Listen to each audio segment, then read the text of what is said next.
But it needs to be said because this is like we're all missing a piece of ourselves because other people break us down because other people are missing a piece of themselves. And it's like the circle continues. But if we practice being good to each other, it would be such a great moment in life. It's like just be good to people because we all have some kind of hurt. We're all missing someone in our life. And it's like why would you hurt someone that's already hurt?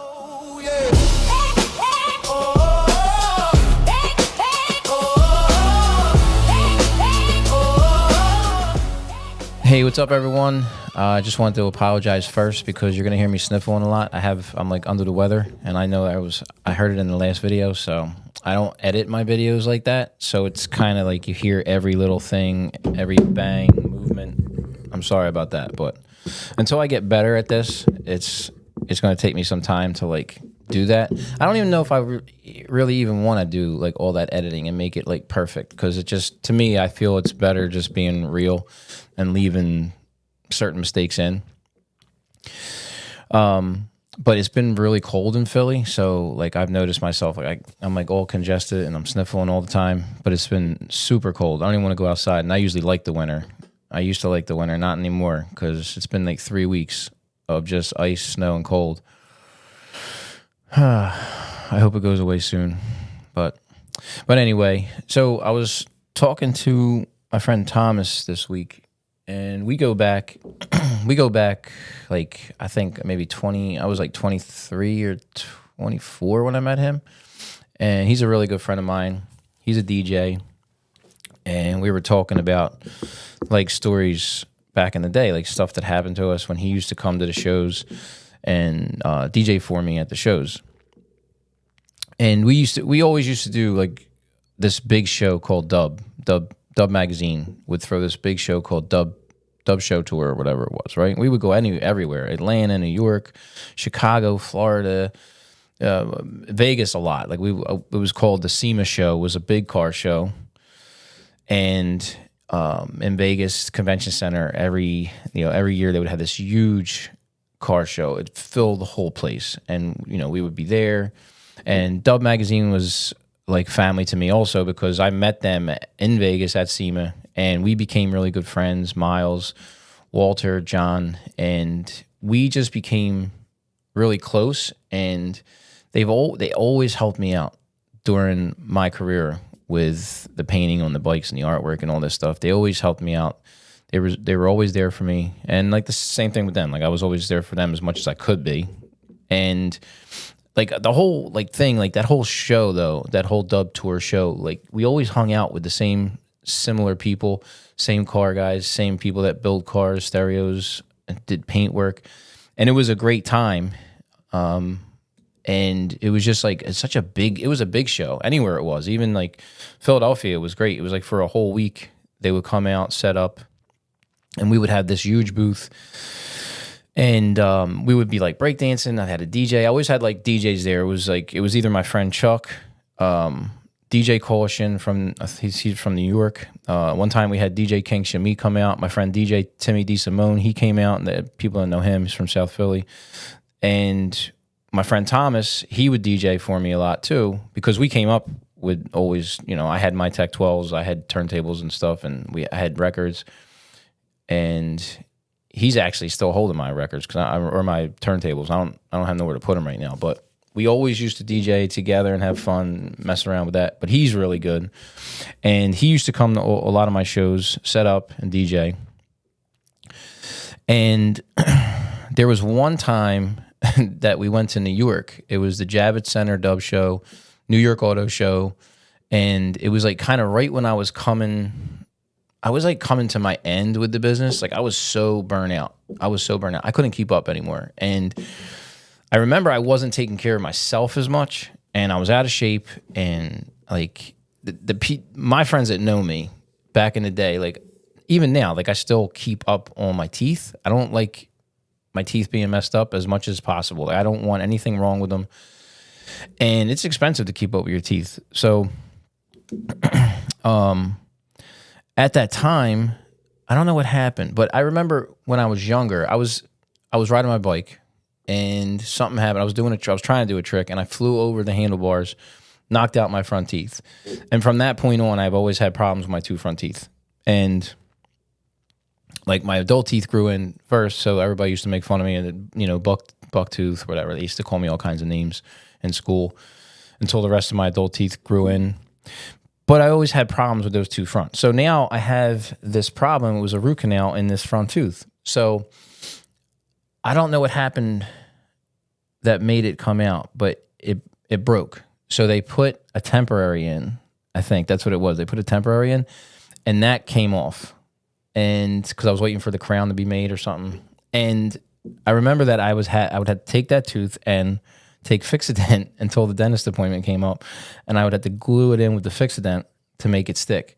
And I had to be really careful. I couldn't say any F words, because I remember one time I was in the shop and I said the F word, and I was so mad about something, probably a customer getting on my nerves, and I was just like in the shop. I know Steve was there. I think Steve was there because he started laughing, because I was ready to say the F word and my tooth shot out across the room, and me and him were looking for a tooth for about an hour. And it was like, that was like driving me nuts, that I couldn't function right, because there was a part of me that was all messed up. And it was very embarrassing, because you don't go out your house without your front tooth. I know there's some people that do that. I just don't know how you can. I'm not making fun of you, but there's some things you just don't leave your house without. And me and Vienna, my niece Vienna, she said it. We said it together, like, how do you leave your house without your front tooth? So anyway, so I'm having this problem that it's not staying in, and I had to go to the New York show. And at the time, we had this hotel. We got this hotel for real cheap outside of New York, like 20 minutes away from the Javits Center. And it was like really shady neighborhood and a really like dingy hotel, whatever. But we were only staying there for like 2 days anyway, so for the show. So me, Thomas, and our other friend Bruce, he was with us, and he came. We came to the show. We came to the New York show, and we started unloading all the cars and all the DJ equipment, and we get everything set up. And they don't know about my situation with the tooth, so they're just doing their thing. But we unload. We go back to the hotel, and because it was like Thursday, we set up Thursday, and then we go back Friday morning to get ready for the show, like Friday, Saturday, and Sunday. And then go back to the hotel. We're just hanging out, and we getting ready to go to sleep. And at nighttime, my whole thing was, I took my tooth out, cleaned it real good. I brushed my teeth, and then I put that tooth folded up real nicely in a napkin for the next day, because I didn't want to swallow it in the middle of the night. So I put it next to the bureau, or next to the nightstand, like next to the bed.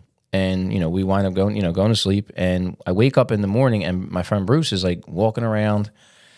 And I'm like, why is he up so early right now? Like, there's no reason for it. And I get up and I go to the bathroom. I start brushing my teeth. And I go back out to get my tooth, and it's gone. And I start freaking out. I grab Bruce. I'm like, yo, where was that napkin? Where's that napkin at? He's like, oh, I cleaned up this morning. I threw everything away. So he decided to clean, right? And now I'm missing the tooth, and I'm looking for it. I'm going nuts. And it's like, just imagine me like screaming at your face, and there's like this one tooth missing, and I'm like half naked. I'm trying to get ready. So now I'm panicking, and I run out into the hallway, and I grabbed the first person I saw that worked there. They got to remember, I'm like, I have no tooth, and I'm like, I don't know. I don't even think I had clothes on yet. I had like underwear on because I was trying to get changed, but I was panicking. So I ran out in the hallway in my underwear and no tooth, screaming at this guy, where's the cleaning person? Where's the cleaning person at? Because I was like, I didn't know what to do. So Thomas and Bruce are laughing at me because they think it's funny, but it's not funny. And so now I'm panicking. I'm running around looking for the cleaning person. I go in the elevator. I go down to the like second floor or whatever, and then I'm looking out. So I go back up. So I'm like, let me get clothes on first because people are going to think I'm nuts. So as I'm getting dressed, Bruce and Thomas leave to go looking for the tooth too. And they find it, right? Of course they find it. But I was so nervous and stressed out. I ran back into the hallway and waiting for the elevator, and the elevator opens up, and they just start laughing at me. And I'm like, this is not funny. It's not funny. And they said, we found it. And it was like, it was in the napkin still. and it was like near the trash. They had to go. It was on the dumpster though. It was actually in the dumpster. The cleaning person got to the dumpster pretty quick, and they threw away the trash. And it was like he knew exactly where it was because he knew what he threw away, and he knew what was in that trash, so he found it quick. But still, that's a scary moment. But it's funny now. But at the time, I mean, afterwards we laughed, but at the time it was just like it was crazy. It's amazing how one small thing could be out of place on you, and you freak out. Like, remember when you were younger and you had a pimple and you were in high school, and you would just be like, you didn't even want to go to school. And it was kind of like that. It was just like you get so self-conscious, like when something happens like that, and you're just, I mean, of course, I mean, you're missing a tooth. You got to explain that. How do you explain that? You know, unless I don't know. I'm not going to say anything bad that's going to make me look bad. But it's like the same thing happens with life, and I'm not talking about things. Well, maybe it could possibly be physical too, but it changes you. It changes your thinking process when you lose something that's supposed to be a part of you. You lose your identity. Like, so you either get mad or you get closed up. You don't talk as much. Most of the time, like, it's like more about losing someone or people. I've noticed a lot of friends in my life that have lost something and then they became different. And they didn't necessarily become bad. They just became maybe more sad, more depressed. And it took so much time for them to change back. And it does. It's like it really affects a person when they lose something. And like we lost our mom in like the middle of the night. And my sister took it differently than me. I took it differently, like in the sense that I was really upset, like really, really upset, because it was the last time we were with our mom, and that was it. And my sister, she was younger than me. She's 10 years younger than me. So she took it differently, and I was mad at her. Not mad at her, like I hated her. It was just the way she was taking it. She didn't know how to take it because it was a shock to her. So she had this nervous laugh all the time. Like, I don't think she understood at the time. But I know she's sad about it. I'm not saying she don't care. I just feel people go through things and they lose things. And this is, I bring this up because, like, people have to really be careful. Like, what we talk about and how we say things to people. Like, no one knows what anybody's going through. Everybody's going through something. And then, yes, I do get mad at a lot of people because I want them to act right. But then I also have to come down from my point of view and say, like, is there something else wrong? I mean, yeah, there definitely people are out there that are being just mean and evil for no reason. But I think a lot of people are hurt by so much loss and they don't know how to deal with it. And then that's why they either become super heartfelt and genuine and, sympathetic, or they become the direct opposite, and then they just become bitter, closed up people. I would suggest for the people that are closed up from things like loss and everything is to start practicing somewhere. Like, just start practicing thinking about your position and thinking about someone else's position. And it's like, what would benefit us more, to help each other or to be mean and bitter? Like, you go to, a store and, sometimes it may be the DMV. I don't know. But just, we talk about these different locations where everybody's miserable, like the city. You go to the city and everybody's dealing with people on a constant basis. They get miserable and just jacked up. It's like I would walk into a store like that knowing kind of the attitude I'm going to get. So I would be great on purpose because I want to, not because I'm trying to be a wise guy and try to make them look stupid. And it would most likely change their attitude, even if they were like more hard to deal with. I just like try to give someone a point of view, like, think about what I'm saying and try to change your perspective on things that are going on, because you know that you have problems in life, and it's like we deal with other people and it's like they also have problems. So even if it doesn't go exactly the way you want it to all the time, it's better to be good to someone in that moment where you really want to freak out and kill somebody. But You don't want to do that. You want to try to step back and think for a second. Am I doing the right thing? You know? And I'll always say this, like we should be more in tune with what we're doing and saying to another person. Because this is a big, big problem with what's going on today in the world, is that we just say what we want to say right away. And we're all experiencing the same problems. And it's like we should be better to each other so that we can move forward. And like I said, you're not going to save everyone in the world, but I'm talking about like certain people, just you. Me and you are having a conversation right now, and it's like I'm trying to help you just see what I'm saying and be better. I've noticed, like I said, when people lose people, it could be friendships, it could be from death, it could be from anything, divorce. Especially losing a kid. It's so hard for someone going through that stuff. And it's like you have to be sympathetic and help people in that. Like you're listening and you're caring, because that's the only thing you can do. It's almost like when I talk to my friends that have lost, I don't even know what to say. And the only thing I can say is like, I can be there for you. Or, if you do need someone to listen, and of course we all say that, but I mean, really mean it though. Like really mean it when the time comes and anything does arise that you have to step up. But man, when people do lose a piece, you lose a piece of yourself every time. I guess that's what I'm kind of getting at. Like the tooth that I lost my tooth, it was just like, it drove me nuts because I lost a piece of myself. And it's the same thing with family and losing our mom, and then you lose your dad, and then it's like right after that you lose another friend, and depending on how you lose them, it's even more traumatic. And it's like we're all in this together. And it's like as the videos I do come up, it's like you would have to watch all of them, because I can't explain every single thing that I'm trying to get across. And it's like God has a plan, right? And God has a plan for all of us, but we have to get through this life understanding what the plan is. And when you understand what the plan is, it makes it a little easier. I didn't say a lot, because we're still human, and we still have emotions, and we still have hurt, and we still feel these emotions, and we still want the person that we lost back, or we want things to change.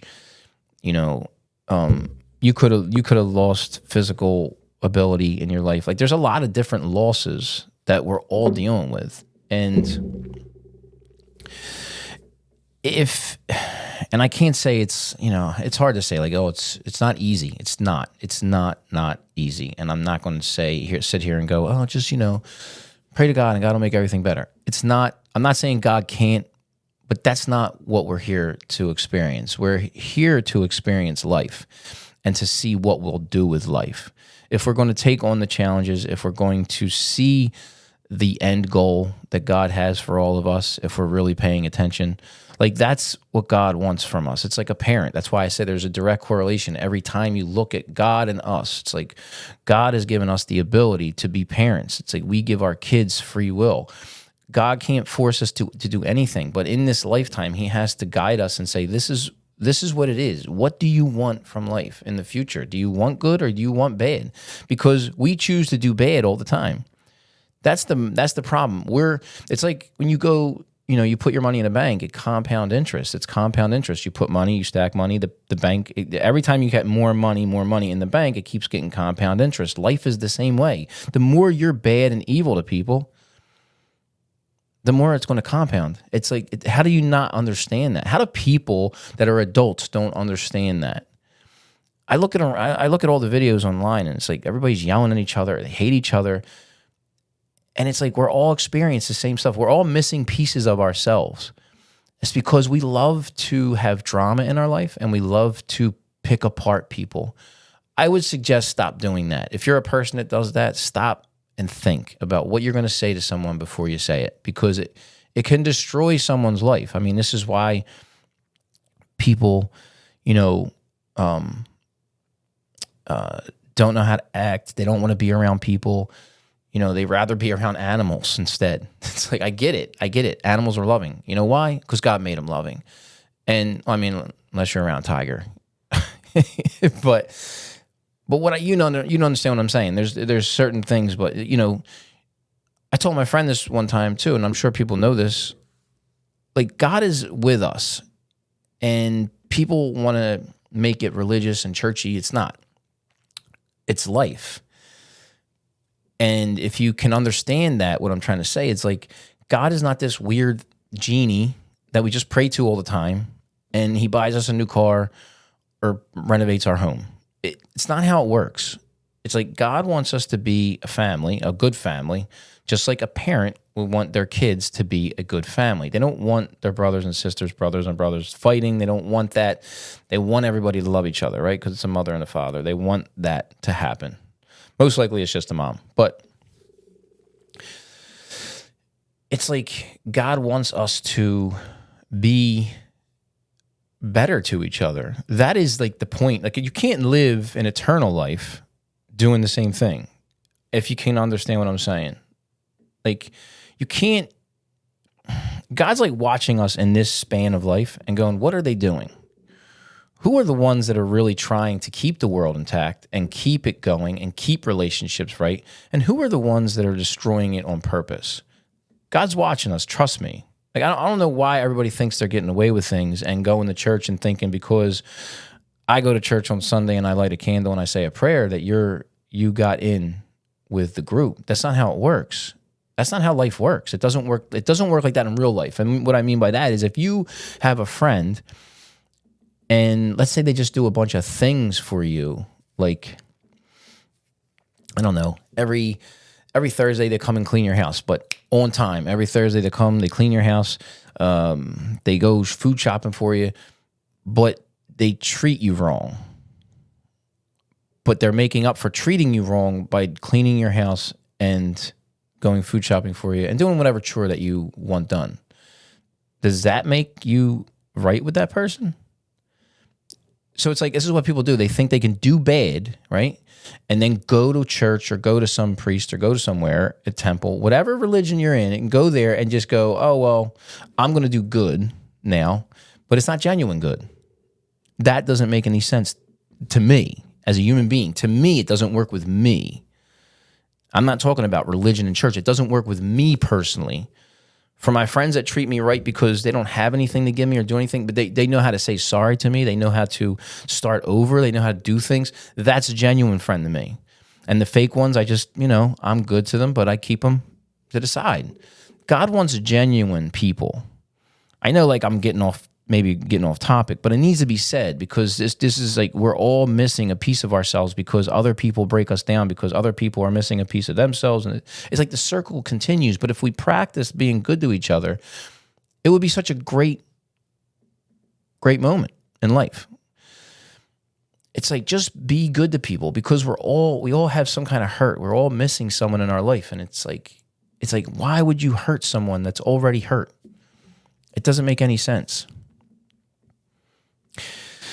I'm going to say one more thing because I want to say something about the animals and like how we love animals. But we should love people, though. We really should love people. But look how God is so good, right? And a lot of people, see how you hear every sound? Everything is... But we should... And I know people are going to be like, some people, I'm definitely going to get pushed back. It's just going to happen. I know that because... When you talk about God, right away, a lot of people have been saying to me, oh, you're very religious. I'm not religious. I will constantly say that. It's not about religion. It's about life. God is life. God is not this other being that we're just, worshiping, and it's some kind of weird trade-off between God and us. It's like when we do what we have to do, he'll give us stuff. It's not how it works. It's not how it works. God wants to be our friend. That's why he's allowed us to experience friendship and family. God has allowed us to experience friendship so that we can see what it's like to be friends with God. There's a lot of verses that even say that in there, in the Bible, actually. I'd have to get to it, but it's like, it's funny how God gives us stuff to compare, and then it's like right in front of our face and we don't look at it. And I just feel it's it's pretty cool. And I said this to my one friend Mike one time, that people love animals, cats, dogs, whatever, because they're great. They love you. They're unconditional love and all that stuff. And I said it to my friend one time. I said, isn't it crazy how, whether you believe it or not, but God does care. God does love us. Otherwise, he would have wiped us out already. And we would all deserve it, actually. The way we're acting today in this world, we definitely deserve it. Like, we just leave. Just do away with all of us because we're all horrible. Even me, man. I can't even... Sometimes my temper is so bad and things bother me so much that it's like I can't even control it. And I could justify it like it's a righteous anger, but it's not. It's like I can control it. But we're so pumped up on being evil to each other that we don't know how to pull back from it, right? So it's like you got God who does care about it, does love us, wants to give us unconditional love, gives us all these stories to go by, to live life by, to be human, not to be religious. And then he gives us the dog, which, a lot of people will be like, oh, I hate humans. I can't stand humans. I love my dog, right? Yeah. You love your dog? You could literally kick your dog, smack your dog, not feed it. It will still come back to you and love you and wait for you by the door or the window when you go to work. And I'm not saying everybody does that to their dog. I'm just saying that, but that's what you could do. You could hurt a dog and then that dog will still love you, right? And it waits for you every day. And it's so excited when you come home to see you. And it's like, I told my friend, isn't it crazy that God has that same love for humanity, and we talk trash on God and we spit in his face, basically, and he still loves us? And then you look at a dog and it's the same thing. God gave us that dog, and you spell dog backwards and it's God. It's insane how many connections we have on this planet, and no one cares. No one's really paying attention because we're too busy saying how great we are and how less you are, when really we're all human. We all got 2 arms, 2 legs, a head, whatever. I know there's some people that don't. I'm not trying to be like put anybody out. I'm just saying, like, basically, fundamentally, we're all the same. We're just different colors, different ethnicities, and we can't even get along. And God's like, I give you difference for a reason, to see if you can pass the test. Like, you can't even get along. We're not that much different where we want to kill each other over a religion, or we want to kill each other over a political view. It's really, really bad what we're experiencing now. I would just say to the small amount of people that are going to listen to me, time is coming where God will fix everything, and I know people don't believe that, but how long are we going to sustain this? How long are we going to sustain this kind of life, what we're doing now? Do you think it's really going to go? I seen someone write the other day, like, I'm afraid for my grandkids, and she's right. How long are we going to sustain living like this? We can't. Humanity is painting itself into a corner. Bottom line. I hope you understand what I'm trying to say.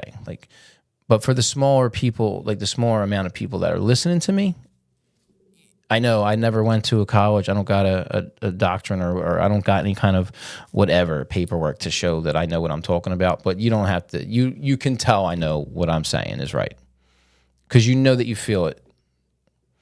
So just try to do better and try to shift. Stop doing what you're doing that's wrong. Stop fighting with people, because unless it's really important, it doesn't matter. It doesn't matter. The world.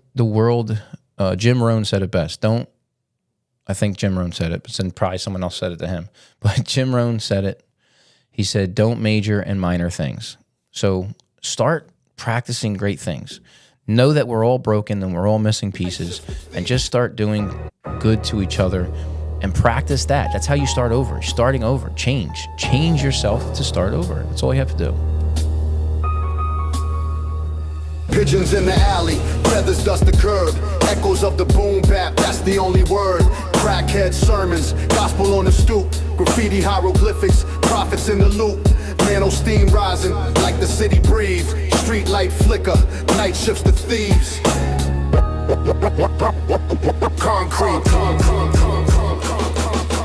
Concrete jungle where the shadows play. Every corner got a story, every brick got a say.